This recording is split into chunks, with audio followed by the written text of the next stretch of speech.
रात के ठीक 2 बजे फोन बजा। ट्रक ड्राइवर रमेश ने मुस्कुराते हुए अपनी पत्नी से कहा, बस ये आखिरी ट्रिप है। कल से मैं ये नौकरी छोड़ दूंगा। अब मैं हमेशा तुम्हारे और हमारी बेटी के साथ रहूंगा। फोन के दूसरी तरफ खुशी की खामोशी थी, लेकिन किस्मत उस रात कुछ और ही लिख चुकी थी।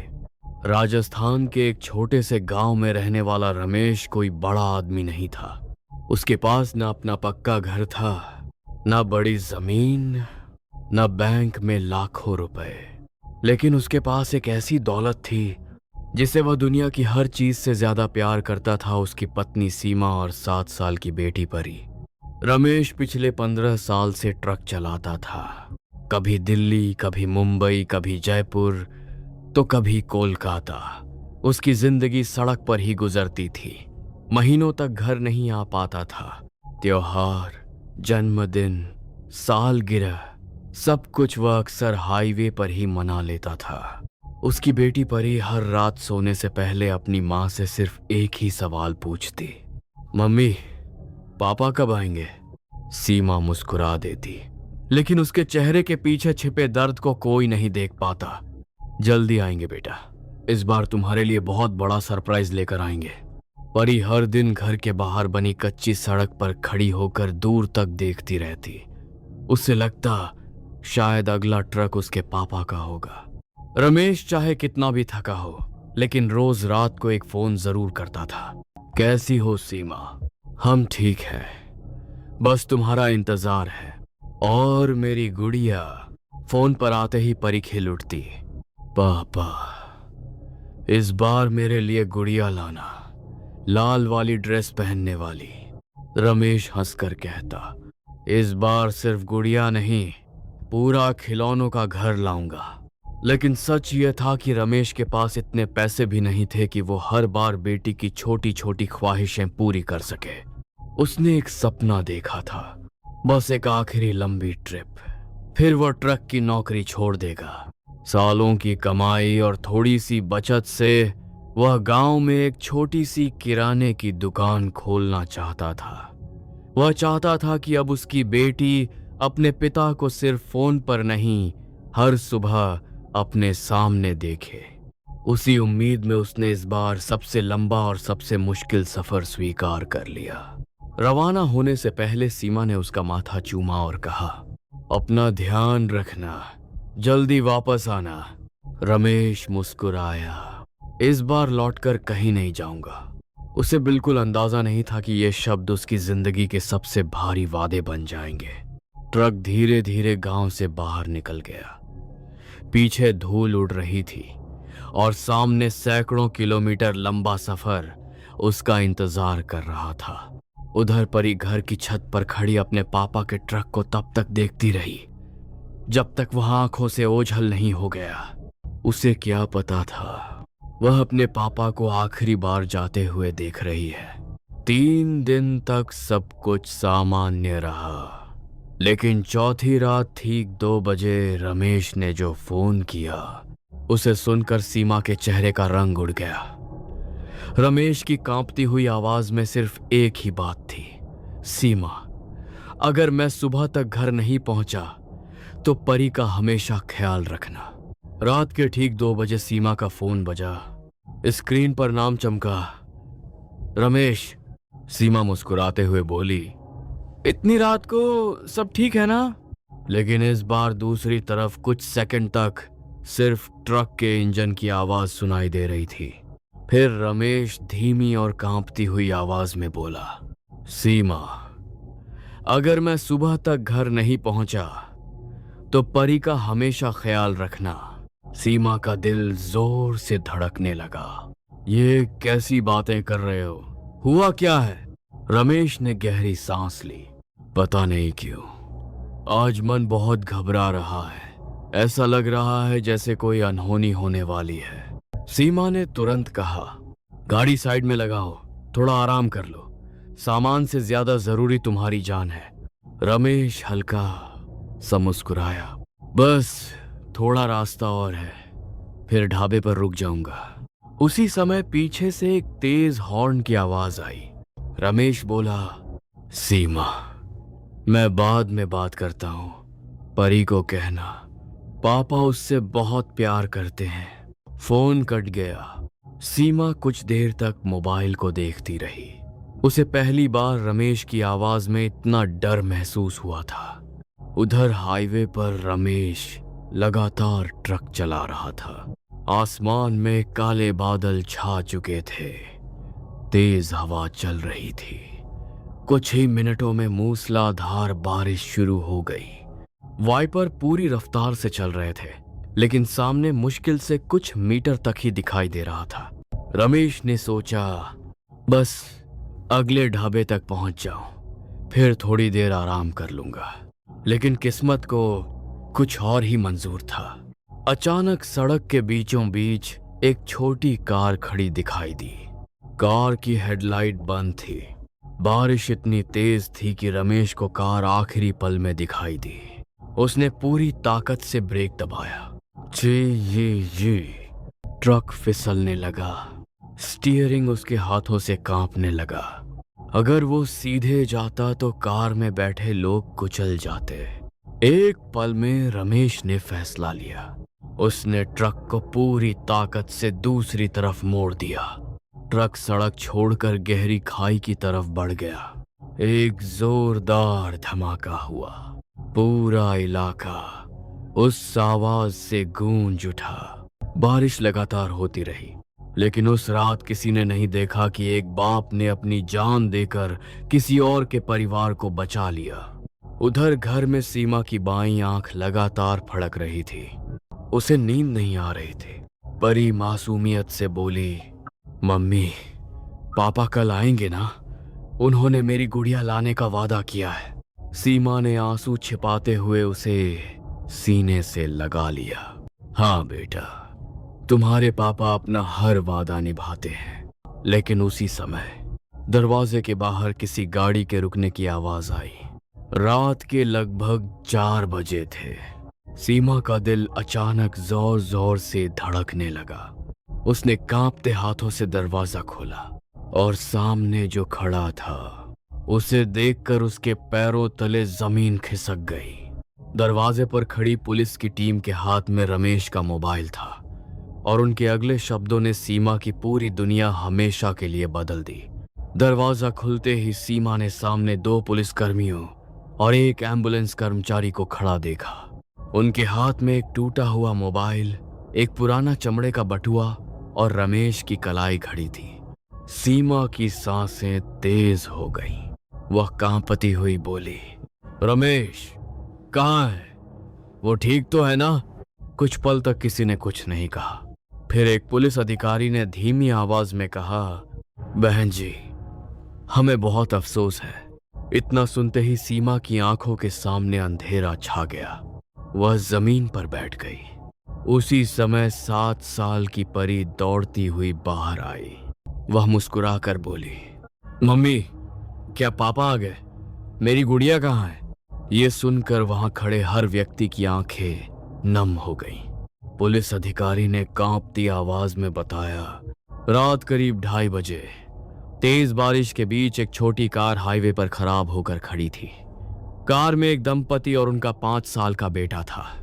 घने अंधेरे और बारिश की वजह से उन्हें सड़क पर खड़ा ट्रक आखिरी पल में ही दिखाई दिया।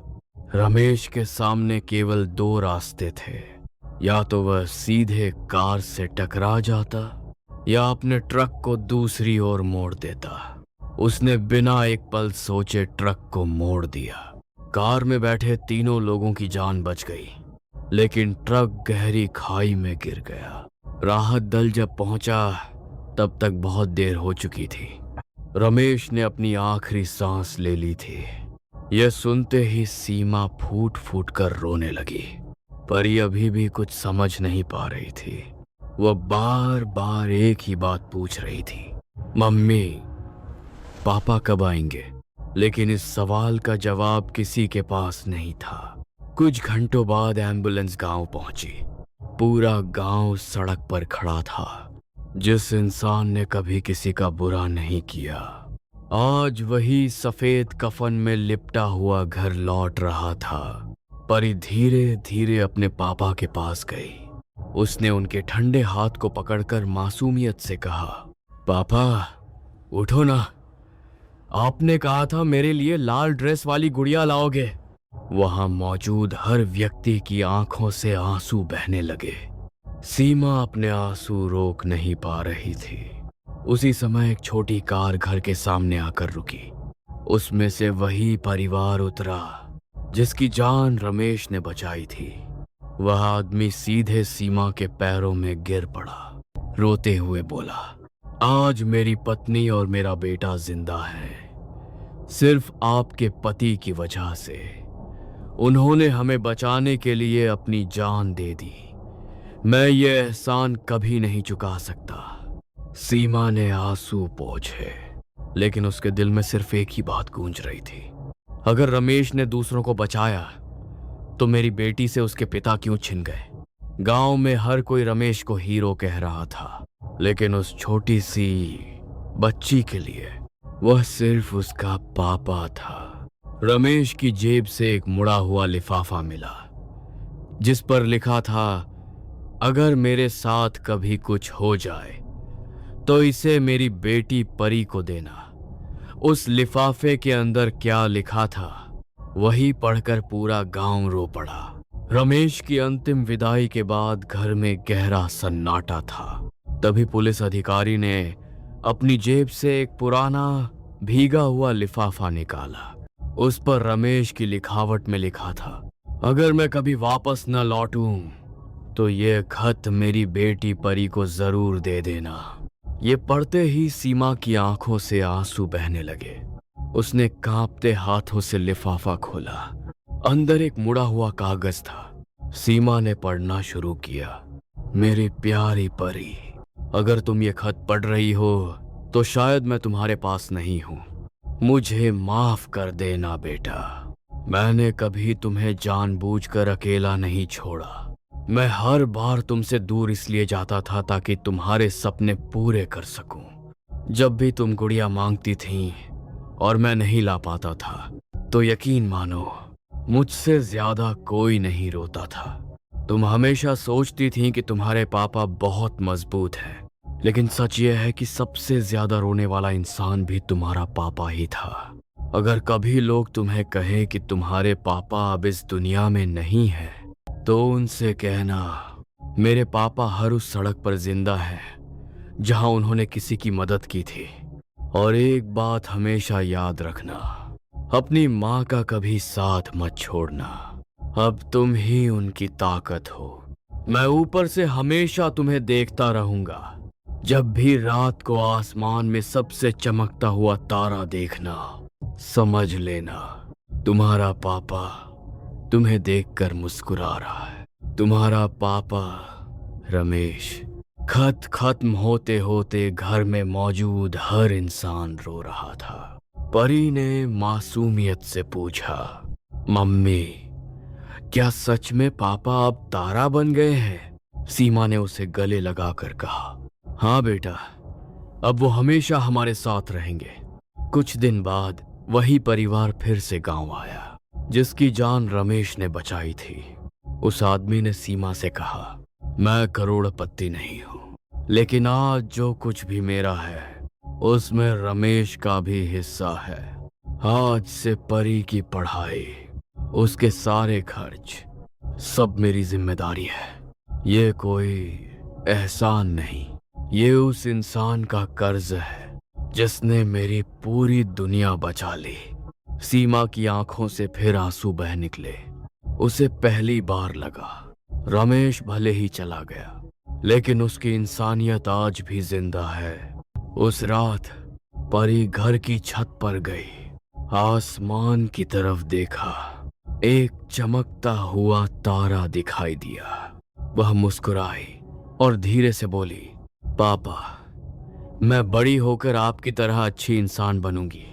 आसमान में वो तारा पहले से ज्यादा चमक रहा था, मानो सच में एक पिता अपनी बेटी पर गर्व कर रहा हो। लेकिन कहानी यही खत्म नहीं हुई।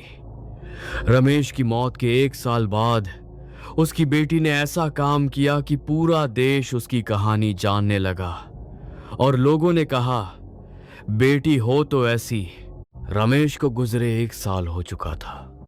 समय ने आंसू तो कम कर दिए थे, लेकिन उसकी कमी कभी पूरी नहीं हुई। सीमा ने छोटी सी सिलाई की दुकान शुरू कर दी थी। दिन रात मेहनत करके वह किसी तरह घर चला रही थी। दूसरी ओर जिस परिवार की जान रमेश ने बचाई थी, उसने अपना वादा निभाया। परी की पढ़ाई, किताबें, स्कूल की फीस, हर जरूरत का ध्यान रखा। अब परी 8 साल की हो चुकी थी। एक दिन स्कूल में मेरे जीवन का सबसे बड़ा हीरो विषय पर भाषण प्रतियोगिता रखी गई। सभी बच्चे किसी फिल्म स्टार, क्रिकेटर या सैनिक का नाम लेकर आए, लेकिन जब परी का नाम पुकारा गया तो वह धीरे धीरे मंच पर पहुंची। उसने जेब से अपने पापा की पुरानी फोटो निकाली और माइक के सामने खड़ी हो गई। पूरे हॉल में सन्नाटा छा गया। परी बोली, दुनिया कहती है कि हीरो वो होता है जो लड़ाई जीतता है, लेकिन मेरे लिए हीरो वो है जिसने किसी अजनबी की जिंदगी बचाने के लिए अपनी जिंदगी दे दी। मेरे हीरो मेरे पापा है, एक ट्रक ड्राइवर। इतना कहते ही उसकी आवाज भर्रा गई। उसने आगे कहा, मेरे पापा अमीर नहीं थे, उनके पास बड़ा घर नहीं था, लेकिन उनका दिल बहुत बड़ा था। उन्होंने मुझे सिखाया कि इंसान की पहचान उसके पैसों से नहीं, उसके कर्मों से होती है। आज लोग कहते हैं कि मेरे पापा इस दुनिया में नहीं है, लेकिन मुझे पता है कि वो हर उस इंसान की दुआ में जिंदा है जिसकी जान उन्होंने बचाई। मुझे अपने पापा पर गर्व है। पूरा हॉल तालियों से गूंज उठा। कई शिक्षक अपनी आंखों के आंसू नहीं रोक पाए। कुछ ही दिनों में परी का यह भाषण सोशल मीडिया पर वायरल हो गया। लाखों लोगों ने पहली बार एक साधारण ट्रक ड्राइवर की असाधारण कहानी सुनी। लोगों ने लिखा, असली हीरो ऐसे ही लोग होते हैं। हर ट्रक ड्राइवर को सम्मान मिलना चाहिए। कुछ महीनों बाद जिला प्रशासन ने रमेश को मरणोपरांत बहादुरी सम्मान देने का निर्णय लिया। समारोह के दिन मंच पर सीमा और परी को बुलाया गया। अधिकारी ने सम्मान पत्र सीमा के हाथ में देते हुए कहा, रमेश जी आज हमारे बीच नहीं है, लेकिन उनका साहस हमेशा जिंदा रहेगा। उन्होंने हमें सिखाया कि इंसानियत सबसे बड़ी दौलत है। पूरा हॉल खड़ा होकर तालियां बजाने लगा। परी ने सम्मान पत्र को अपने सीने से लगाया, फिर आसमान की ओर देखकर मुस्कुराई। उसे ऐसा लगा जैसे कहीं दूर उसके पापा भी मुस्कुरा रहे हो। उस रात घर लौटकर परी ने वही पुराना खत फिर से पढ़ा। वह खिड़की के पास गई, आसमान में सबसे चमकते तारे को देखा और धीरे से बोली, पापा, आपने कहा था कि मैं माँ का सहारा बनूं। मैं वादा करती हूँ, मैं आपकी हर सीख पर चलूंगी और एक दिन लोग मुझे नहीं, आपके नाम से पहचानेंगे। हवा का एक हल्का झोंका आया। रमेश की पुरानी फोटो दीवार से हिली, मानो एक पिता अपनी बेटी का वादा सुनकर गर्व से मुस्कुरा रहा हो। हर ट्रक के पीछे सिर्फ सामान नहीं होता, किसी माँ की दुआ, किसी पत्नी की उम्मीद और किसी बच्चे के सपने भी सफर करते हैं। अगली बार जब सड़क पर कोई ट्रक दिखाई दे तो उसे सिर्फ एक गाड़ी नहीं, किसी परिवार की जिंदगी समझकर सम्मान दीजिए।